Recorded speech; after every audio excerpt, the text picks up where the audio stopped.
Hello everyone. आज हम start करने जा रहे हैं अपना next topic string in C. चलिए देखते हैं। यहाँ पे डेफिनेशन लिखी हुई है। String in C is a sequence of characters enclosed within double quotes and encoding with a null character /0। String हमारा होता है सीक्वेंस ऑफ कैरेक्टर्स जो कि इंक्लोज्ड होता है डबल कोट्स के अंदर, और वो एंड होता है नल कैरेक्टर से। नल कैरेक्टर ऑटोमेटिकली अपने आप लास्ट में ऐड हो जाता है स्ट्रिंग को टर्मिनेट करने के लिए। यहाँ पे एग्जांपल लिखा हुआ है, चलिए देखते हैं। हैज़ इंक्लूड studio.h जो कि हमारा बेसिक सिंटैक्स है सी लैंग्वेज का। इंट मेन, यहाँ पे हम डिक्लेयर करते हैं अपने स्ट्रिंग को, जो कि एक कैरेक्टर के फॉर्म में डेटा टाइप में हम यहाँ पे इनिशियलाइज और डिक्लेयर कर रहे हैं, जो कि स्टोर होगा एज अ एरे हमारे मेमोरी में। यहाँ पे दिख रहा है गीक्स, जो कि एक वर्ड लग रहा है, लेकिन जब ये स्टोर होगा तो ये एरे के फॉर्म में स्टोर होगा, जिसको अभी हम देखेंगे नेक्स्ट। फिर यहाँ पे हम लिखे हैं print F the string is %s/n का यूज़ करते हैं हम नेक्स्ट लाइन के लिए। और फिर यहाँ पे स्ट्रिंग जो हमने यहाँ इनिशियलाइज किया है रिटर्न 0 और यहाँ पे 1। इसका आउटपुट नेक्स्ट स्लाइड में देखते हैं।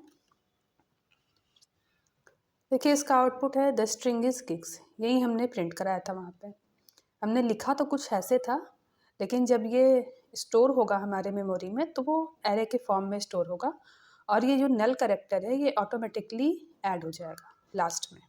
यही यहाँ पे लिखा हुआ है the null character /0 is automatically added at the end to terminate the string. यहाँ पे कुछ पॉइंट लिखे हैं कि हम कैसे एक्सेस कर सकते हैं कैरेक्टर्स को, क्योंकि यहाँ पे G, E, K, S ये सारे हमारे सिंगल कैरेक्टर्स हैं। इसको हम कैसे एक एक कैरेक्टर को एक्सेस कर सकते हैं।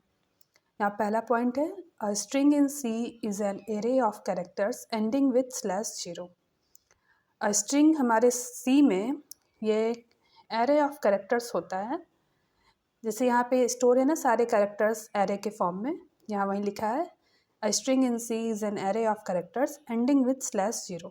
ये यहाँ पे ऑटोमेटिकली /0 ऐड हो जाता है एंड में।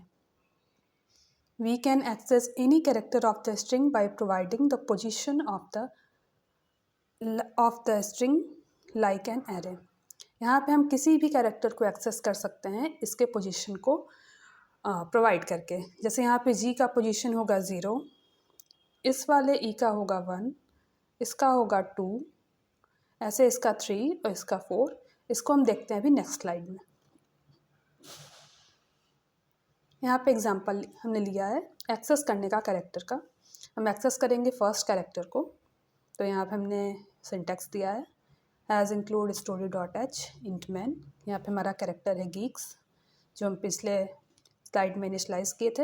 यहाँ पे हम एक्सेस करने का कोड लिखते हैं printf %c str0, मतलब हमको 0 इंडेक्स का कैरेक्टर चाहिए, जो कि हमारा क्या है G, और इसका आउटपुट भी हमारा G ही आएगा। चलिए आगे देखते हैं।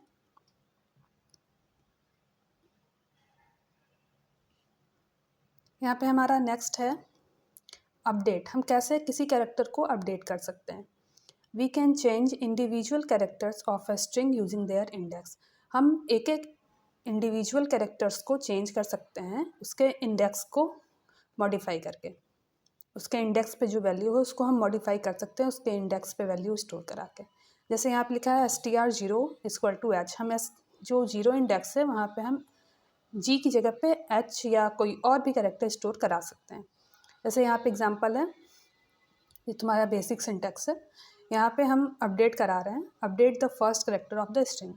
यहाँ पे हम 0 इंडेक्स पे हमें G की जगह पे R प्रिंट कराना है। तो चलिए यहाँ पे देखते हैं इसका आउटपुट क्या आता है। तो हम जब यहाँ पे इन 0 की जगह पे इंडेक्स पे जब हम वहाँ पे G था, यहाँ पे हम R उसमें इंडेक्स अपडेट कर देंगे, तो हमारा आउटपुट जब हम उसको एक्सेस करेंगे तो हमारा ये R शो करेगा। हम स्ट्रिंग की लेंथ कैसे फाइंड कर सकते हैं वो हम देखते हैं next. To find the length of a string in C you need to iterate through each character until you reach the null terminator।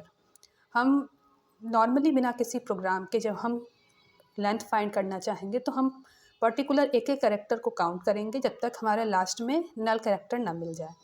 लेकिन हम प्रोग्राम के थ्रू जब काउंट करना चाहेंगे तो हमें बेसिक सा एक लेंथ फंक्शन मिलेगा str लेंथ, उसके थ्रू हम उस स्ट्रिंग का लेंथ फाइंड कर सकते हैं।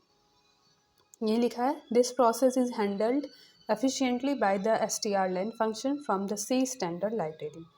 यहाँ पे एग्जांपल है, यहाँ पे देखिए हमने strlen और str, ये str हम यहाँ पे स्लाइस किए थे, हम उसी का लेंथ फाइंड कर रहे हैं। तो हमारे गीक्स का जो लेंथ होगा वो 5 होगा। हम जस्ट वैसे भी गीक्स जब काउंट करेंगे तो उसमें 5 लेटर्स आते हैं। देखिए जैसे G पहला लेटर, दूसरा ई, तीसरा भी ई, चौथा के और पांचवा एक्स। तो हम पर्टिकुलर एक एक कैरेक्टर को काउंट ना करके strlen फंक्शन का यूज़ करेंगे तो हमारे लेंथ फाइंड करके दे देगा।